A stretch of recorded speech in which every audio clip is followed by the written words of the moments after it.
La historia de la educación india comienza en la antigüedad.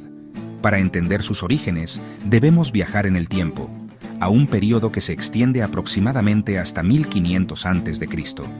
Durante esta era formativa, el subcontinente indio no era una entidad única y monolítica, sino un vibrante mosaico de comunidades. Los historiadores identifican tres grupos de población principales. Primero estaban los habitantes aborígenes. Junto a estos grupos indígenas, una sofisticada civilización floreció en los fértiles valles del Indo y más tarde del río Ganges. Estas comunidades asentadas desarrollaron formas tempranas de vida urbana, agricultura y comercio, creando una esfera cultural distinta caracterizada por estructuras sociales organizadas. El tercer grupo significativo fueron los dravidianos, quienes se cree que emigraron del oeste de Asia y se mezclaron e influyeron en las poblaciones existentes, particularmente en las partes del sur del subcontinente. Este periodo también estuvo marcado por la llegada de los indoarios, pueblos seminómadas de Europa, cuyo idioma, creencias y estructuras sociales reformarían profundamente la región. La fusión de estos grupos distintos, con sus variadas costumbres y cosmovisiones, creó un ambiente cultural dinámico y a menudo tenso, del cual los primeros sistemas educativos se cristalizarían lentamente. La vida temprana de estas poblaciones era una mezcla de prácticas agrícolas asentadas y pastoreo nómada. Las ricas llanuras de los valles de los ríos sostenían a las comunidades agrícolas, mientras que otros grupos continuaron moviéndose con sus rebaños, siguiendo antiguas rutas migratorias. Esta dualidad de estilos de vida fomentó diferentes tipos de conocimiento. Los pueblos asentados desarrollaron experiencia en agricultura, construcción y gobierno, mientras que las tribus nómadas cultivaron una profunda comprensión de la ganadería, la astronomía para la navegación y una tradición oral para preservar su historia y su saber sagrado. La interacción entre estas diferentes formas de vida creó un rico tapiz de conocimiento práctico y espiritual. Fue dentro de este complejo contexto social y demográfico que los primeros conceptos de aprendizaje formal e informal comenzaron a tomar forma. La educación aún no estaba institucionalizada en el sentido moderno. Más bien, estaba incrustada en la vida diaria de la familia, el clan y la comunidad. El conocimiento se transmitía de una generación a la siguiente, a través de la narración de historias, la práctica ritual. A medida que los pueblos arios establecieron su dominio sobre el norte de la India, sus estructuras sociales comenzaron a fusionarse y transformar el paisaje social existente. Este proceso gradual de asentamiento, conflicto, asimilación, dio origen a una de las características más duraderas y definitorias de la sociedad india: el sistema de castas, o sistema Varna. Esta rígida jerarquía social no era simplemente una clasificación de ocupaciones. Se convirtió en un marco divinamente ordenado. Gobernaba cada aspecto de la vida de un individuo, desde el nacimiento hasta la muerte. El sistema fue diseñado para crear un orden social estable, pero su consecuencia más profunda fue la completa imposibilidad de movilidad social, encerrando efectivamente a las personas en sus posiciones predeterminadas de por vida. La formación de este sistema fue un proceso lento y complejo que evolucionó a lo largo de siglos, para organizar una población diversa y mantener la autoridad socio-religiosa de la clase sacerdotal. El concepto fue codificado en textos religiosos que describían los orígenes de las 4 castas principales como emergentes de diferentes partes del cuerpo del ser primigenio, Purusha. Esta historia mitológica sirvió para legitimar la jerarquía como una realidad cósmica e inmutable. La casta de un individuo se determinaba por nacimiento y dictaba profesión, círculo social, perspectivas matrimoniales y, lo más importante, acceso al conocimiento y la educación. Esta rígida estratificación tuvo un impacto directo y poderoso en el desarrollo de la educación. La estructura social que se solidificó en la antigua India se organizó formalmente en 4 grupos jerárquicos, conocidos como las Varnas. En la cúspide de esta pirámide estaban los brahmanes, que constituían la clase sacerdotal y erudita. Eran los guardianes del conocimiento sagrado, los ejecutores de rituales religiosos esenciales y los principales educadores de las clases altas. Su función era interpretar los textos sagrados y mantener el orden cósmico a través de sus prácticas espirituales, lo que les otorgaba un inmenso prestigio y autoridad. Sus vidas estaban dedicadas al estudio, la enseñanza y la búsqueda de la sabiduría espiritual. lo que los convertía en los líderes intelectuales y religiosos de la sociedad. Debajo de los brahmanes estaban los kshatriyas, la clase guerrera y gobernante.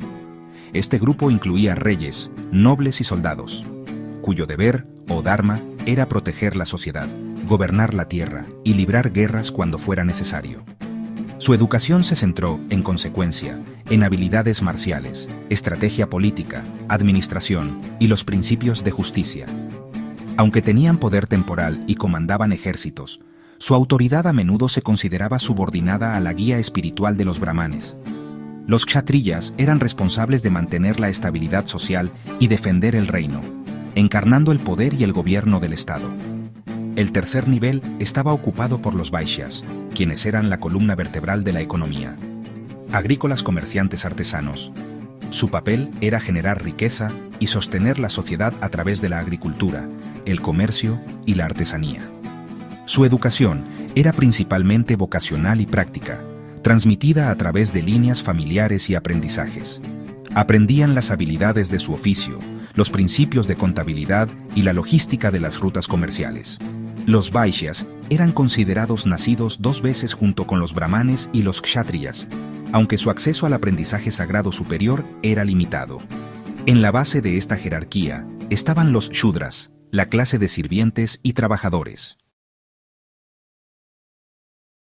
La vida intelectual y espiritual de la antigua India estuvo profundamente moldeada por un vasto cuerpo de literatura sagrada y una tradición oral igualmente poderosa. La piedra angular de esta cultura fueron los Vedas. Himnos, oraciones, tratados filosóficos considerados conocimiento revelado, Shruti, Rigveda, Samaveda, Yajurveda, Atharvaveda. No fueron inicialmente textos escritos, sino transmitidos oralmente por sacerdotes brahmanes. Esta transmisión requirió una hazaña extraordinaria de memorización con complejos sistemas de canto y recitación para conservar cada sílaba. El sistema educativo para la juventud brahman se centró en dominar estos sonidos sagrados. Los Vedas no eran solo textos religiosos, eran la fuente última de todo conocimiento, cosmología, ritual, ética, naturaleza de la realidad. El proceso de aprenderlos era en sí mismo un acto sagrado, una forma de disciplina espiritual. El énfasis en la recitación oral perfecta significaba que la educación trataba menos sobre la interpretación crítica y más sobre la preservación fiel. Con el tiempo, surgió una capa secundaria, Smriti, para explicar las revelaciones védicas. Brahmanas, Brahmana, comentarios en prosa sobre rituales y sacrificios, textos que servían como manuales prácticos para la clase sacerdotal. Proporcionaban instrucciones paso a paso para realizar ceremonias correctamente, cerrando la brecha entre los himnos abstractos de los Vedas y su aplicación práctica en la vida religiosa. Típicamente realizada alrededor de los 7 años de edad, este rito marcaba el renacimiento espiritual del niño y su aceptación formal como estudiante por un maestro, o gurú. Y el niño salía de su hogar familia R para vivir con su maestro en una ermita o escuela en el bosque conocida como Gurukula. Este acto simbolizaba la ruptura de los lazos mundanos y el comienzo de una vida dedicada al aprendizaje y la disciplina espiritual. La vida en el Gurukula era austera. El estudiante, ahora conocido como brahmachari, vivía una vida de celibato, simplicidad y servicio a su maestro. Sus días estaban llenos de un riguroso horario de memorización y recitación de textos védicos, realizando las tareas diarias del hogar y cuidando los fuegos sagrados. El periodo de estudio era largo, a menudo duraba hasta los 12 años o más. En ese momento, se alcanzaba otro hito significativo cuando al estudiante se le investía con el hilo sagrado, Yajnopavita, un cordón de 3 hebras que se llevaba sobre el hombro izquierdo. Esto simbolizaba su estatus como hombre nacido 2 veces, un miembro de pleno derecho de la comunidad arya, preparado para asumir sus deberes sociales. Y el canto del mantra Gayatri, un himno venerado del Rigveda, considerado uno de los versos más potentes y sagrados. Recitar el Gayatri era una de las primeras y más importantes lecciones, creyéndose que purificaba la mente e iluminaba el intelecto. Curiosamente, el estudio ideal de 48 años era un máximo teórico. La mayoría se especializaba en un Veda, o parte del saber.